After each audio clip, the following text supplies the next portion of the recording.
Audit tips 2. Employee training.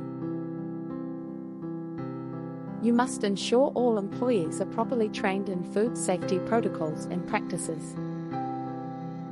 Food safety is everyone's responsibility. Ensuring that all employees are properly trained in food safety protocols and practices is important.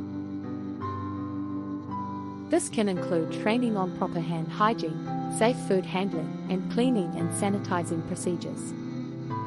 By providing training, you can help your employees understand the importance of food safety and empower them to take an active role in maintaining a safe and healthy environment for your customers. Can we at SFPM Consulting help you build your food safety training program? We can help build customized training like this that you can use for training your employees.